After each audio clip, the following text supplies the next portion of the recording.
धरती पुत्रों के लिए हरियाणा के श्री नीरज प्रजापति देवदूत बनकर उभरे हैं। वो मानते हैं रासायनिक खेती मौत के सौदे के मानिंद है। हर साल देश में 25% मौतें रासायनिक पैदावार से हो जाती हैं। इसीलिए वो जैविक खेती के प्रबल पैरोकार हैं। The bicycle man of Indian agriculture के नाम से पहचाने जाने वाले इस फरिश्ते का लक्ष्य जैविक खेती के अलग जगाने को गाँव-गाँव घूमना है। श्री नीरज कहते हैं कि वो 1,11,111 किलोमीटर का देश भ्रमण करेंगे। 21,962 किलोमीटर की दूरी तय करके वो तीर्थंकर महावीर यूनिवर्सिटी पहुंचे। श्री नीरज ने सबसे पहले कॉलेज ऑफ एग्रीकल्चरल साइंसेज का दौरा किया, जहां निदेशक छात्र कल्याण प्रोवीसी MP सिंह ने तुलसी का पौधा भेंट करके स्वागत किया। उन्होंने कॉलेज में मॉडर्न लैब को भी देखा। इसके बाद जैविक खेती के इस बड़े पैरोकार का अगला पड़ाव यूनिवर्सिटी की सह फसली खेती को देखना है और समझता रहा। प्रोफेसर डॉक्टर बलराज सिंह ने क्रॉपिंग की फार्मिंग को गहनता से समझाया। बीटेक इंजीनियरिंग के ड्रॉप आउट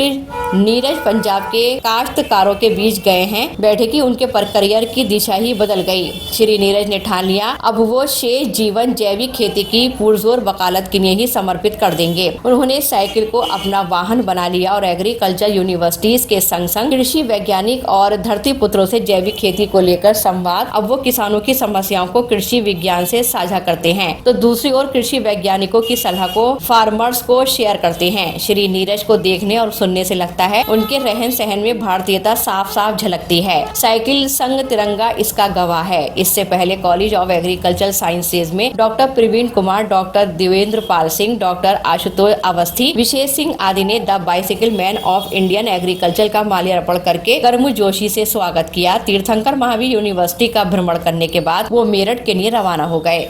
नमस्कार, जय जवान जय किसान जय विज्ञान। नमस्कार मेरे प्रिय किसान साथियों, आदरणीय गुरुजी एवं समस्त भारतवासियों। मैं Neeraj Kumar Prajapati, the bicycle man of India and the bicycle man of Indian agriculture, जो कि 1,11,111 किलोमीटर की मिशन ऑर्गेनिक बाइसाइकिल यात्रा कर रहा हूँ पूरे भारत भ्रमण की।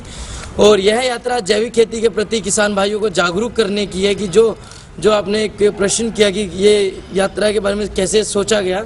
जब मैं खुद एक बीटेक इंजीनियर ड्रॉप आउट हूँ रुस्तम जी institute of technology Gwalior Madhya Pradesh से। तो उसके बाद जब मैं पंजाब में रहा था एक सलाहकार के तौर पे, तो मैं वहाँ जब किसान भाइयों के साथ गांव में बैठता था तो वो मेरे को बोलते थे नीरज भाई एक ट्रेन का रिजर्वेशन चेक करना। तो मैं पूछा कौन सी ट्रेन का, तो वो बोलते थे कैंसर ट्रेन का। तो मैंने बोला ये कैंसर ट्रेन क्या है, तो उन्होंने मुझे बताया कि नीरज जी आपको नहीं पता। मैं बोला नहीं। बोला एक ट्रेन है जो पंजाब के अबोर जिले और अबोर जिला और बठिंडा से चलती है और राजस्थान के श्री गंगानगर और बीकानेर जाती है, जिसमें जो 75% यात्री होते हैं वो कैंसर से पीड़ित मरीज होते हैं। तो उसी चीज़ को कहीं ना कहीं मैं सोचने मजबूर हुआ और उसको मैंने जब स्टडी की और पाया गया कि जो ये कैंसर का कारण है ये रासायनिकों का अधिक उपयोग है, जो जिसके कारण आज कैंसर इतना बढ़ता जा रहा है। तो इसी को देख के मैंने यात्रा चालू की और मैं धीरे धीरे किसान भाइयों से मिलता रहा। उनकी जो समस्याएं हैं वो कृषि वैज्ञानिक अथवा शोधकर्ता छात्र वर्ग जो हमारे भारतीय कृषि अनुसंधान परिषद के रिसर्च सेंटर्स हैं और हमारी जो एग्रीकल्चर यूनिवर्सिटीज़ हैं उनमें मिलना और जो किसानों की समस्या वो वैज्ञानिकों तक पहुँचाना और जो वैज्ञानिकों के द्वारा किए हुए कार्य हैं वो किसान भाइयों तक गाँव-गाँव पहुँचाने का मेरा एक कार्य है। नीरज जी, हम जानना चाहेंगे अभी तक का आपका अनुभव कैसा रहा? आप इतना लंबा सफ़र कर चुके हैं, आप 21,962 किलोमीटर का सफ़र कर चुके हैं, कई स्टेट में जा चुके हैं, तो आपका अभी तक का सफ़र कैसा रहा? जी, मैं आपको बताना चाहूँ कि जैसे आपने बताया कि और मैंने ये यात्रा 9 अप्रैल 2019 से चालू की थी गांव अवलाना, तहसील गोहाना, जिला सोनीपत, हरियाणा से।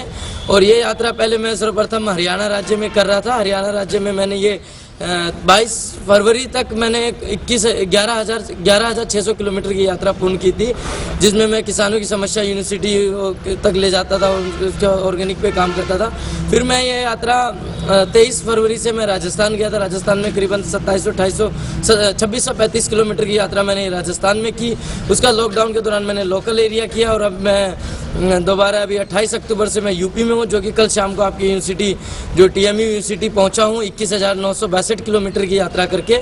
जो मेरा अनुभव है, मैंने एक चीज़ देखी है कि जो आजकल किसान भाई भी या बाकी पब्लिक में ये बोला जा रहा है, सुनने को मिल रहा है कि ऑर्गेनिक की मार्केटिंग में समस्या है, ऑर्गेनिक की दिक्कत है।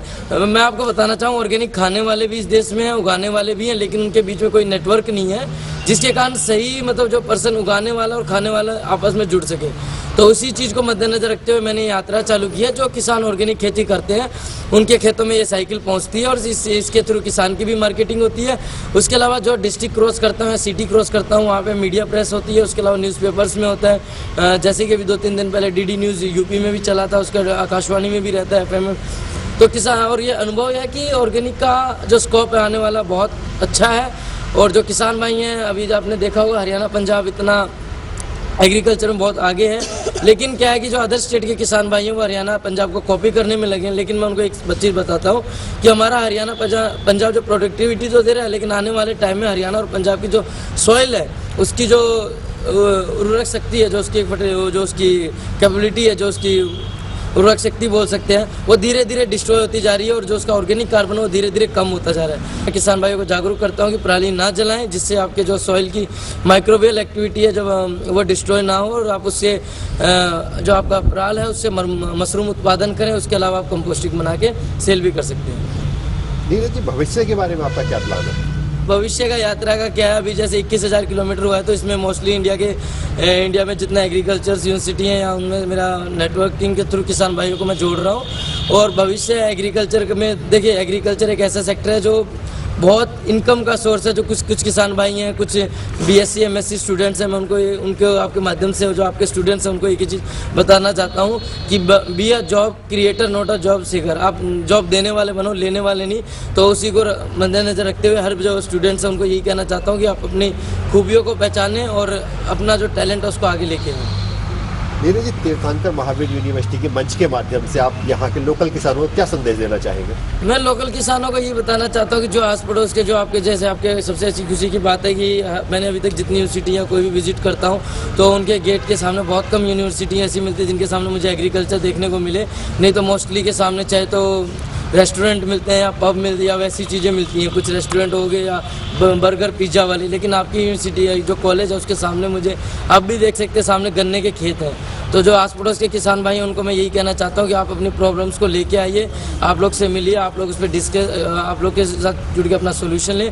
अगर देखिए कई बार क्या होता है, कई नई प्रॉब्लम्स भी होती हैं, उनमें किसान भाई आपके साथ मिल के काम करें और नई प्रॉब्लम को रिसर्च करें और खेती में अपना जो भारत है उसको एक खेती प्रधान देश है, उसको एक ऑर्गेनिक जैविक खेती प्रधान देश बनाएं।